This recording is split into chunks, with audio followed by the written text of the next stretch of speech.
Hi everyone, have you ever wondered why the Japanese yen seems to be constantly on sale? You're not alone.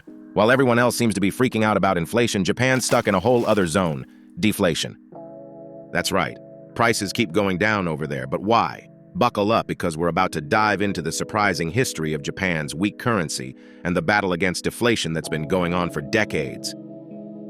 Act 1. The yen's roller coaster ride. Let's start with a little history lesson. After World War II, the yen was practically worthless. To get things back on track, they pegged it to the US dollar at a super low rate. But then in the 70s, things got crazy. The yen soared like a rocket. Oil crisis? Yen goes up. Everyone else's currency is sinking. Yen keeps rising. But of course, what goes up must come down. And by the 80s, the yen started its descent. Act 2, Lost Decades and the Deflation Monster. Let's rewind a bit. Imagine Japan in the late 1980s, a booming economic powerhouse. Stock prices were soaring like Mount Fuji, and real estate was hotter than a Tokyo summer. Everyone was feeling flush, and the future seemed limitless. This, my friends, was the peak of Japan's asset bubble, a period of inflated asset values completely disconnected from their actual worth. But as with all parties, the music eventually stops. In the early 1990s, the bubble burst with a resounding pop. Stock prices plummeted, land values nosedived, and the confidence that fueled the boom evaporated overnight. Banks, heavily invested in these inflated assets, were left holding mountains of bad debt. Businesses, suddenly saddled with a fraction of their perceived value, became cautious and hesitant to invest. Consumers, witnessing the economic carnage, tightened their purse strings, further dampening demand. This economic hangover ushered in a period now known as Japan's lost decades. Growth stalled, businesses stagnated, and a new unwelcome guest arrived: deflation.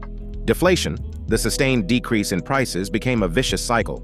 Consumers, expecting prices to continue falling, delayed purchases. This weakened demand, causing businesses to slash prices further to entice reluctant buyers. The result? A deflationary spiral that choked economic activity and innovation. This wasn't just a bump in the road, it was a full-blown economic malaise. The lost decades became a defining chapter in Japan's economic story, casting a long shadow over its future and leaving a deep scar on its national psyche. It's within this context that our tale of the weak yen and the battle against deflation truly unfolds. Act 3. Why can't Japan just raise interest rates? So why are prices dropping in Japan? Well, it's a perfect storm of factors. One reason is Japan's aging population. Fewer young people means less spending, which pushes prices down. Another culprit? Debt. The bubble burst left a mountain of debt, making businesses scared to invest and borrow. But surely there's something they can do, right? They've tried lowering interest rates to almost zero, but that hasn't lit much of a fire under the economy. In fact, it's hurting banks and making people hold on to their money instead of spending it. Act 4, the future of the yen. So what's the outlook for Japan's currency? Will it stay weak forever? The truth is, nobody knows for sure. The Bank of Japan is constantly wrestling with this challenge, trying to find ways to boost growth and inflation without throwing everything out of whack.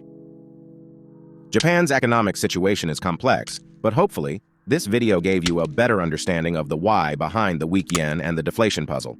If you enjoyed this, leave a comment below and let me know what other economic mysteries you'd like to crack open. And don't forget to hit that subscribe button for more informative content.